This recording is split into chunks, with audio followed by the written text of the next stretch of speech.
Blessings. This is Elder Daishon here with this week's edition of our Word of the Week. And today, our Word of the Week is surrounded, or the theme is surrounded by our Holy Communion. I was sitting here thinking about Holy Communion, and one of the things that I appreciate about Holy Communion is the fact that Jesus took his time. He took his time to teach his disciples. He took his time to dine with his disciples.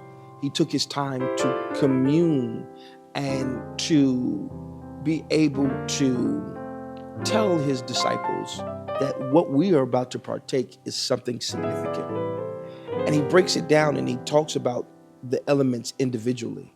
He first starts telling us about his body and how this bread that they're about to consume represents his body. When I think about that, the thing that I'm just so impressed and blessed about is the fact that this is the same body that was abused. This is the same body that was beaten. This was the same body that has went through tremendous, intense pain for all of mankind. What blesses me even further about that is, look at that. His body was broken. And what blesses me about that, it was that it took a broken body to make us whole again. Because with sin, we're broken. With sin, we are blemished. With sin, we have all of these things that are on our record. But Jesus breaks bread as a as symbolism to what he had to endure with his own body. His body was going through so much pain, torture, and all of this stuff for your peace, for your healing, for your wholeness. And I thank God because without it, that would have been me. That would have been you. That would have been all of us going through this particular sentence, if you will. But then not only does he talk about the bread, he also goes into detail about the wine and how the wine represents his blood. And look at that. The blood is so important for so many things.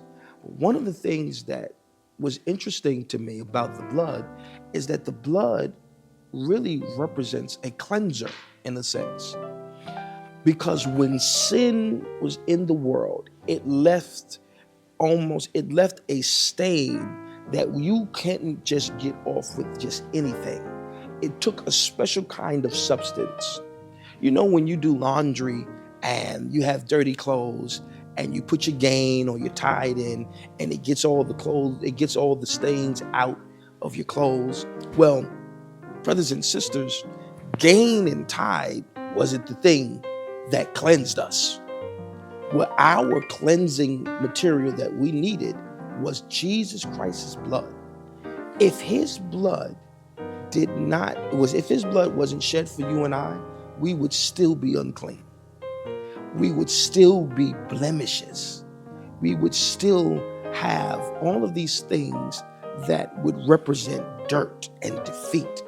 But I thank God that his blood cleanses and washes us of all our infractions. His blood cleanses us from all of our issues. And if we thank God because his body and his blood comes together to bring us to a better place, to bring us to a whole place, to bring us to commune with the Father.